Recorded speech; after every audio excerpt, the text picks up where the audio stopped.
Ganap-ganap natin everyday kay Bossing. Puro kay Bossing. Wala iba. Kumbaga ang main job si Bossing sa pag-prepare ng pagkain ni Bossing. Diet si Bossing. Kaya kailangan natin tutukan yung healthy food niya. Kailangan lagi siyang nakakakain ng healthy food. Si Mayora okay lang eh. Kasi si Mayora sandwich okay na. And then yung makukulit naman, si chef na yan nagluluto niyan. Yung nanay ni Mayora. Sa kanya naman yan. Sa akin lang ang main ko si Bossing. Pagkain ni Bossing. Tagal naman itong super init.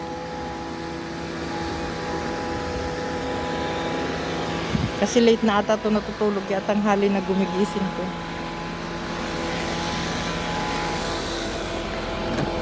Ayan. Magbiyahe muna tayong mga less than 30 minutes o 1 hour balikan. 1.5 hours balikan. Kasi mag-iikot pa tayo, maghahanap tayo kung nasaan.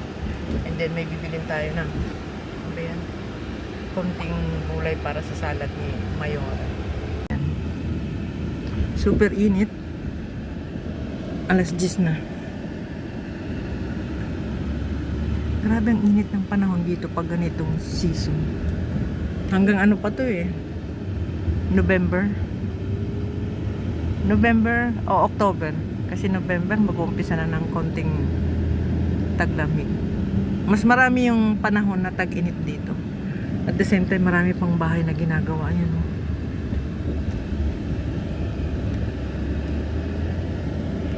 Yan ang ating ganap ngayong kamare. Biyahe tayo ng konting oras. Ito lang to sa yung bahay na to. Itong mga bahay na to kamare, alam mo ba? Kalahati lang nilang ginawa. Tapos yung kalahati, ready na. So dinikit lang nila yan. Alam mo ba? May ganun pala. Ang galing dito. Kalahati, ginawa. I mean, yung niready yung kalahati. Tapos, nagulat ako, ang bilis na gawa lahat. Yung pala, pinatong lang nila yung second floor. Kasi maliit lang naman na bahay yan. Ang galing ka ako. Kaya ang bilis halos nabuo na nilong karamihan na bahay. Ang galing dito. Ayan, soon marami na rin dito matitirhan na yung mga bahay. Ganyan lang naman pare-pareho ang design ng bahay.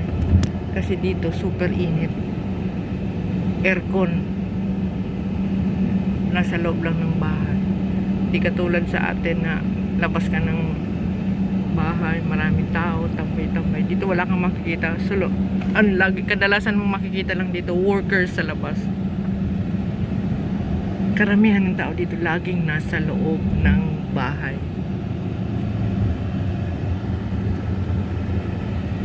Ayan.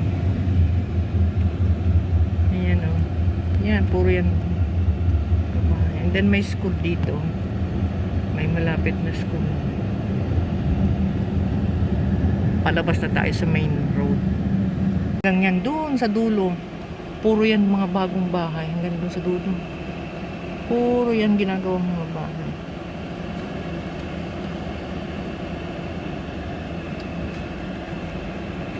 Yan. Labas tayo ng highway. Kasi nasa looban tayo. Yan, school to. British. Nandito na yung mga malalaking school, makikita mo. Nandito na rin yung New York University, Cranleigh, ito British Academy. Yan. Nandito makikita yung mga malalaki ng school. Yan, nasa highway na tayo. Palabas na tayo.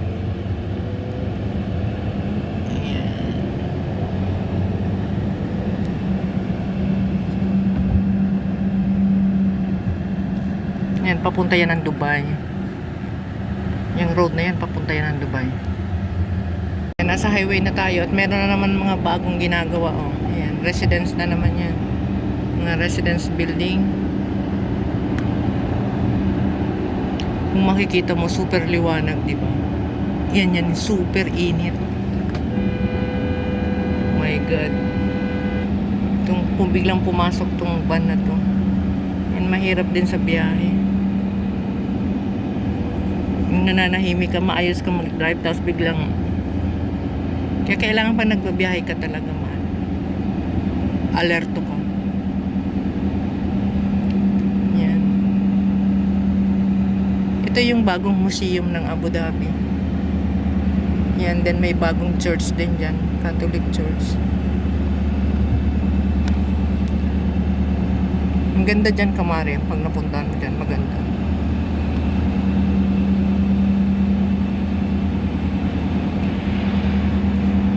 Dito na tayo sa area ng puntahan nating grocery. Ito yung mga bagsakan ng mga gulay, mga prutas, yan. And then nandito rin yung isdaan. Dito tayo bumibili ng isda, sariwang isda. Lumang ano to, lumang lugar nung panahon pa. And then big ano nila, dinevelop na nila ngayon, pinalaki na nga. May mga tindahan dito na noong pa panahon. Katulad nitong grocery pupuntahan natin. Luma na yan. So, pero nandiyan pa rin.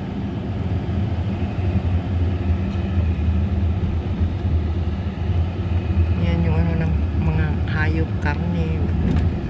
Yan, mga luma na yan, mga tindahan nung panahon pa. Yan, katulad nito. Yung mga nauna-una yan. Parang nasa ano na to, desierto area. Oh.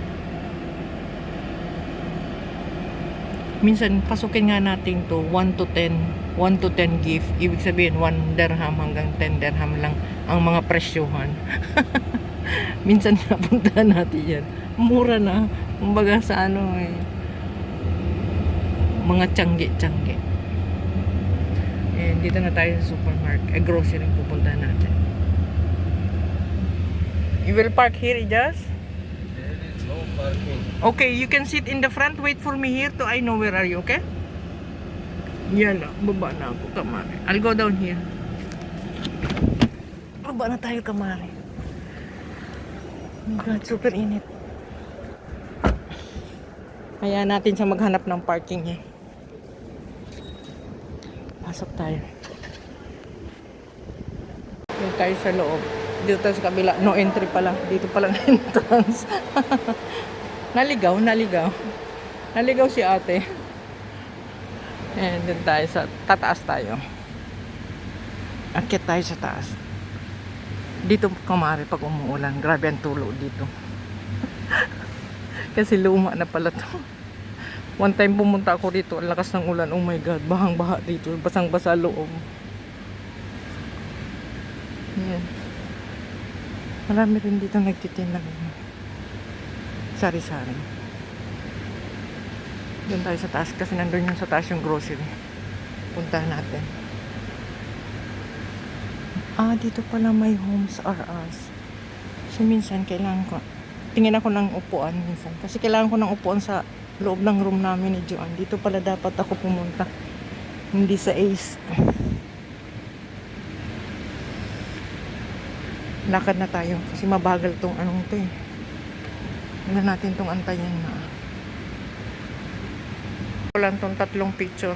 Ito yung mga presidente ng UAE. Ayan. Una yan. Una ito. Sunod yan. And then ito yung presidente namin ngayon dito sa UAE. May second home, may second country. Yan ang kung tawagin dito is ruler. Yan. Kahit saan ka pumunta makikita mo sila. Yan, dito na tayo sa grocery.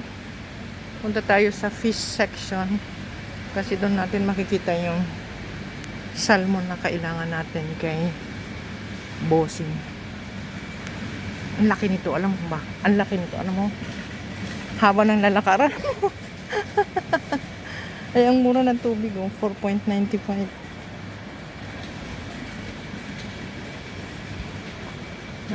Doon tayo sa looban, papasok. Ang laki ng area na to. My God. Mahaba-habang lakaran. Sardinas. Filipino product. Sardines 15. Hindi na ako bumibili ng sardinas ngayon. Alam kong bakit. Si bossing kusa nang bumibili ng sardinas. So, hayaan na natin. Dati bumibili ako ng sardinas. Ngayon di na. Kasi si bossing po nag-grocery. Bumibili na siya ng kusa. Ito na tayo. 86 per kilo. Norwegian salmon. Ayaw ni bossing nung mura. Kailangan yung presyoan talagang presyo. Tingnan natin si kuya. Come. Can you show me please? Yeah. Thank you. Yeah. Kailangan natin 2 piraso. Yan. And then bibili tayo ng gulay sa may mga hipon dito. Thank you. And then bibili tayo. Kibusing lang naman. Kuha tayo ng shabat. And then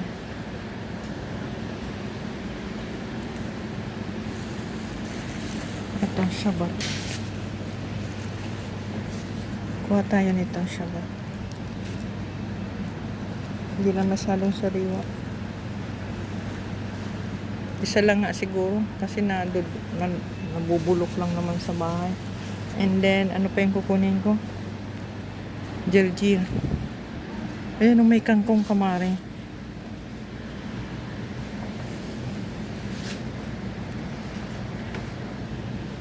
Kuha tayo nitong kangkong.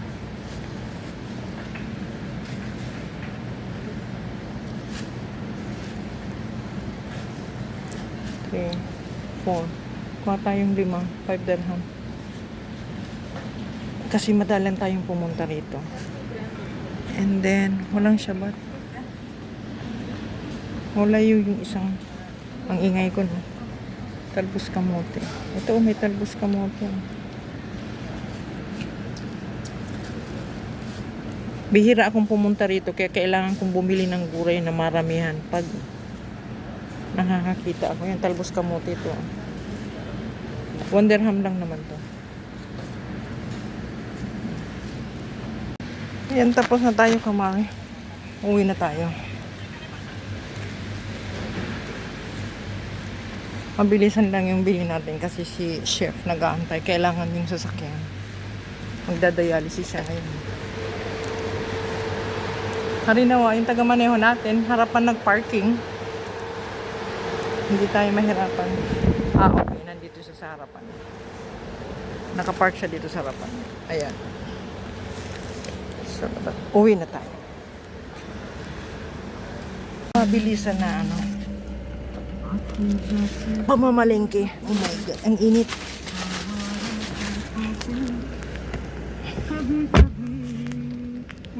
Ayan na nga kamare. After nating mag-grocery, bumili tayo ng salmon para kay bossing. Magulo yung buhok natin.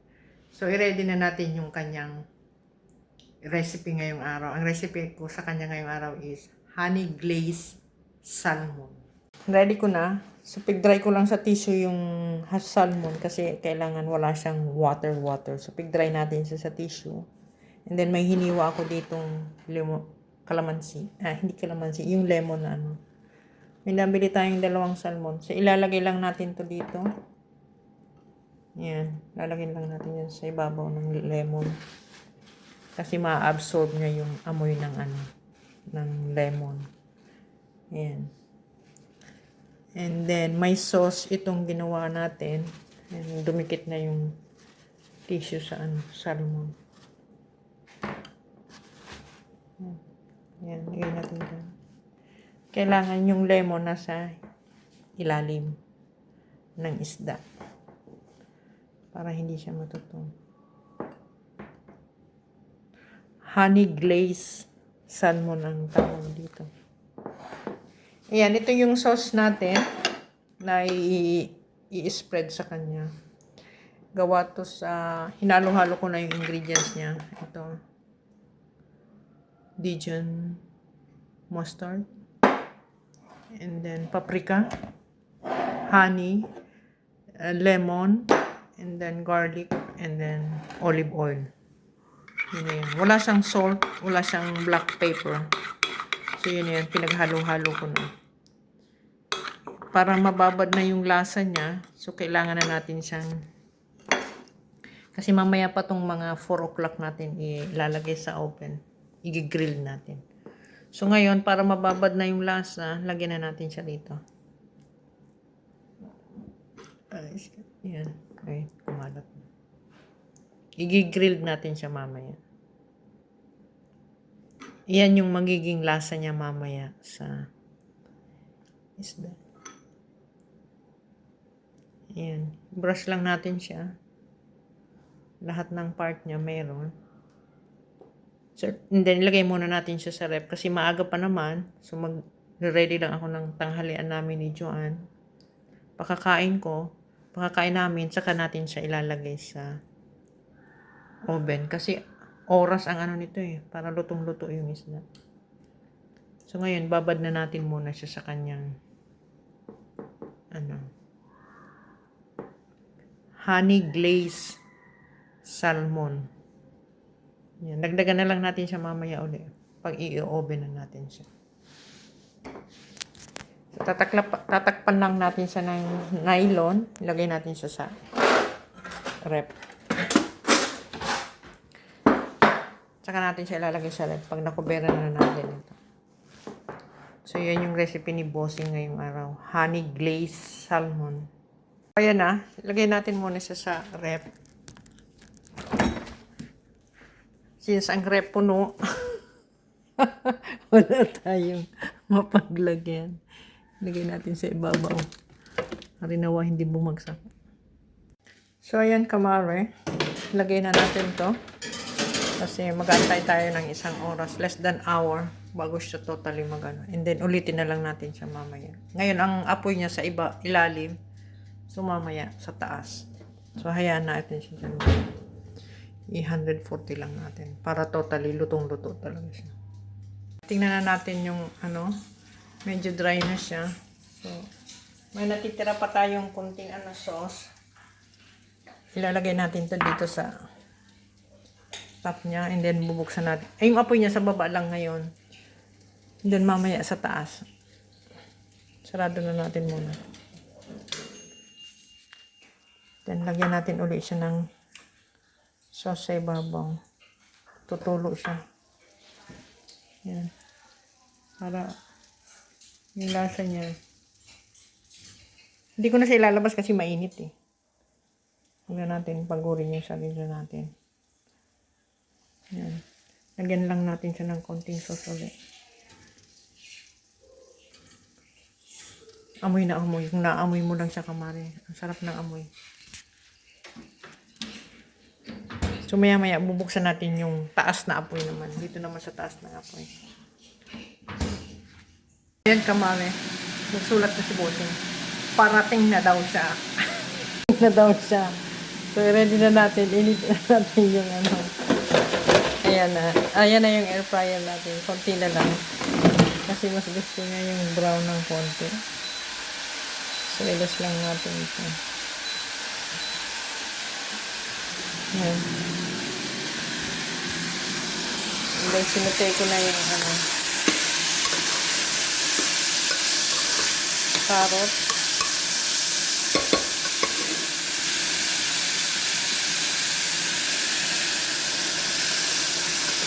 Carrots, mais, saka sinutay ko lang sa bawang. So, hayaan lang natin siya ng konting oras. Ready na yan. Napig oven natin. Ready na rin siya. Yan. Already done na siya. So, ililipat natin sa plato.